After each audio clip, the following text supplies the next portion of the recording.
Hip balance ಮಾಡುವಂತ ಆಸನಗಳು. Concentration ಹೆಚ್ಚಾಗುತ್ತೆ ಅಂತ ಆಗ್ಲೇ ಹೇಳಿದ್ದೀನಿ. ಹಿಪ್ ಬ್ಯಾಲೆನ್ಸ್ ಅಲ್ಲಿ ಮೊದಲಿಗೆ ನಾವು ಬಾಲಾಸನ, ಚೈಲ್ಡ್ ಪೋಸ್ ಅನ್ನ ಮಾಡ್ತೀವಿ. ಬಾಲಕರಿಗೆ, ಮಕ್ಕಳಿಗಿರುವಂತ ಆಸನ. ಹೇಗೆ ಮಾಡೋದು? ನಿಧಾನಕ್ಕೆ ಕಾಲನ್ನ ಮಂಡಿಯಿಂದ ಮಡಚಿ ಪಾದವನ್ನ ಬಟರ್ಫ್ಲೈಗೆ ತಗೊಂಡು ಹಾಗೆ ತಗೋಬೇಕು. ಈಗ ಕೈಯನ್ನ ಒಳಗಿಂದ ತಗೋಬೇಕು, ಗೊಂದಲ ಮಾಡಬಾರ್ದು. ಹೀಗೆಲ್ಲ ಒಳಗಿಂದ ಇಟ್ಕೋಬೇಕು, ಹೊರಗಡೆಗೆ ನುಗ್ಗಿಸ್ಕೋಬೇಕು. ಸೊ ಹೊರಗಡೆಗೆ ನುಗ್ಗಿಸಿ ಪೂರ್ತಿ ನಾವು ಬಾಗಿ ಪಾದವನ್ನ ಹಿಡ್ಕೊಳಕ್ಕೆ, ಪಾದದ ಮೇಲೆ ಕೈಯನ್ನು ಇಡಕ್ಕೆ ಪ್ರಯತ್ನಿಸ್ಬೇಕು. ಮೊದಲಿಗೆ ಮಗು ಒಂದು ಕಾಲನೆತ್ತಿ ರೂಢಿ ಮಾಡಬೇಕು. ಆಗುತ್ತಾ ನಂಗೆ ಬ್ಯಾಲೆನ್ಸ್ ಮಾಡಕ್ಕೆ ಅನ್ನೋದನ್ನ ಮೊದಲು ಪರೀಕ್ಷಿಸ್ಕೋಬೇಕು. ಸೊ ಒಂದು ಕಾಲನ್ನ ಎತ್ತಿ ಮೇಲಕ್ಕೆ ಬ್ಯಾಲೆನ್ಸ್ ಮಾಡ್ತಾ ಬರಬೇಕು. ಸೊ ಆಗ್ತಿದೆ ಅಂದ್ರೆ ನಿಧಾನಕ್ಕೆ ಬ್ಯಾಲೆನ್ಸ್ ಮಾಡ್ತಾ, ಹಿಂದೆ ಗೋಡೆ ಆಧಾರ ಇರಲಿ, ಹಿಂದೆ ನೆಲಕ್ಕೆ ಡಮ್ಮ ಅಂತ ಬೀಳ್ಕೂಡ್ದು, ಹಿಂದೆ ಗೋಡೆ ಇರೋ ರೀತಿಯಲ್ಲಿ ಮೊದಲಿಗೆ ಅಭ್ಯಾಸ ತಗೊಂಡು ನಿಧಾನಕ್ಕೆ ಮೇಲಕ್ಕೆ ಕಾಲುಗಳನ್ನ ಎತ್ತುತ್ತಾ ಬರಬೇಕು. ಎಷ್ಟು ಎತ್ತಬೇಕು, ಎಷ್ಟಾಗುತ್ತಷ್ಟು, ಆದಷ್ಟು ಈ ಪಾದದ ಮಧ್ಯದ ಅಂಚು ಏನಿದೆ, ಕರ್ವ್ ಏನಿದೆ, ಅದು ಕಣ್ಣಿನ ನೇರಕ್ಕೆ ಬಂದು ಆ ಗ್ಯಾಪ್ ಅಲ್ಲಿ ಮುಂದೆ ನಾವು ಒಂದು ಪಾಯಿಂಟ್ ಅನ್ನ ಗೇಜ್ ಮಾಡುವ ರೀತಿಯಲ್ಲಿ ಇದ್ರೆ ಬಹಳ ಒಳ್ಳೆಯದು. ಸೊ ಮೇಲಕ್ಕೆ ಮೇಲಕ್ಕೆ ಮೇಲಕ್ಕೆ ಮೇಲಕ್ಕೆ ಕಾಲಿನಲ್ಲಿ ನಮಸ್ಕಾರವನ್ನ ಜೋಡಿಸ್ಕೊಂಡು ಏಕಾಗ್ರ ಚಿತ್ತದಿಂದ ಕಾಲುಗಳ ಮಧ್ಯದ ಗ್ಯಾಪ್ ಅಲ್ಲಿ ಮುಂದಕ್ಕೆ ಗೇಜ್ ಮಾಡ್ತಾ ಬರ್ತೀವಿ. ಕಾನ್ಸಂಟ್ರೇಷನ್. ಶರೀರ ಸ್ಥಿತಿ ಅಲ್ಲಾಡದ ಹಾಗೆ ನೋಡ್ಬೇಕು. ಸ್ಟ್ಯಾಚು ಅಂತ ಹೇಳ್ಬೇಕು ನಾವು ಮಕ್ಕಳಿಗೆ. ಸ್ಟ್ಯಾಚು. 1 2 3 4 5. ಎಷ್ಟು ಕೌಂಟ್ ಕೂಡ ಹೆಚ್ಚಿಸ್ಕೊಳ್ತಾ ಹೋಗ್ಬೋದು ಕಾಲಕ್ರಮೇಣ. ಮತ್ತೆ ನಿಧಾನಕ್ಕೆ ರಿಲ್ಯಾಕ್ಸ್. ಹಿಪ್ ಅಲ್ಲಿ ಬ್ಯಾಲೆನ್ಸ್ ಮಾಡೋದನ್ನ ರೂಢಿಸ್ಕೊಂಡ್ವಿ. ಬೆನ್ನು ಗೂನಾಗದೇ ಇರೋ ಹಂಗೆ ಮುಖ್ಯವಾಗಿ ನೋಡ್ಬೇಕು ಈ ಸ್ಥಿತಿಯಲ್ಲಿ. ಸೊ ಇದು ಬಾಲಾಸನದ ಅಭ್ಯಾಸ. ಕಾಲನ್ನ ಮುಂದೆ ಚಾಚಿ ಸಡಲಿಸ್ಕೋಬೇಕು. ಮತ್ತೆ ಇನ್ನೊಂದು ಹಿಪ್ ಬ್ಯಾಲೆನ್ಸ್ ಅಭ್ಯಾಸ, ಮೇರುದಂಡಾಸನದ ಅಭ್ಯಾಸವನ್ನ ತಗೊಳ್ತೀವಿ.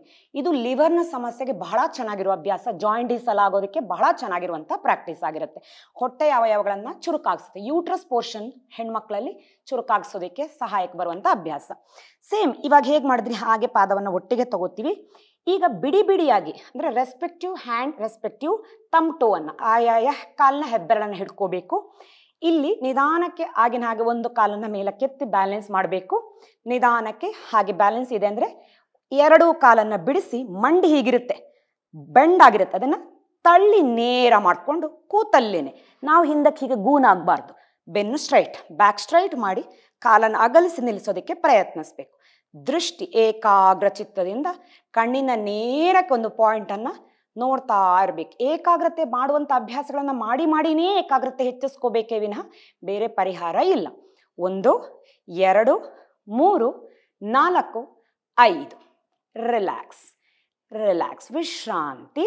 ಕಾಲನ್ನ ಮುಂದಕ್ಕೆ ಚಾಚಿ ಮೃದುವಾಗಿ ಕಣ್ಣು ಮುಚ್ಕೊಳ್ಳೋಣ. ಈಗ ಇದೇ ರೀತಿ ಇನ್ನೊಂದು ಪಾದಾಂಗುಷ್ಟಾಸನದ ಅಭ್ಯಾಸ. ಪಾದದ ಅಂಗುಷ್ಟದ ಬೆರಳನ್ನ ಹಿಡಿದೇ ಈಗ ಮೇಲಕ್ಕೆ ಎತ್ತಿದ್ದು ಮೇರುದಂಡಾಸನಕ್ಕೆ. ಅದೇ ರೀತಿಯಲ್ಲಿ ಕಾಲುಗಳೆರಡನ್ನ ಒಟ್ಟಿಗೆ ಸೇರಿಸಿ ಕೂಡ ನಾವು ಅಭ್ಯಾಸವನ್ನ ತಗೊಳ್ತೀವಿ. ಸೊ ಕಾಲನ್ನ ನಾವು ಇದೇ ರೀತಿಯಲ್ಲಿ ಪಾದವನ್ನ ಮಂಡಿಯಿಂದ ಮಡಚ್ಕೊಂಡಿದ್ದೀನಿ, ಪಾದ ಸೇರಿಸ್ಕೊಂಡಿದ್ದೀನಿ, ಆಯಾಯ ಕಾಲಿನ ಬೆರಳನ್ನ ಹಿಡ್ಕೊಂಡಿದ್ದೀನಿ. ನಿಧಾನಕ್ಕೆ ಮಂಡಿ ನೇರ ಮಾಡ್ತಾ ಕಾಲನ್ನ ಮೇಲಕ್ಕೆತ್ತಿ ನೋಡಿ, ಅಗಲಗೊಂಡಿರೋ ಕಾಲನ್ನ ಒಟ್ಟು ಸೇರಿಸ್ಬೇಕು. ಒಟ್ಟು ಸೇರಿಸಿ ಮಂಡಿನ ಪುಷ್ ಮಾಡಬೇಕು. ಸ್ಟ್ರೈಟ್ ಆಗ್ತಾ ಇದೆ, ಬೆನ್ನುಹುರಿ ನೇರ.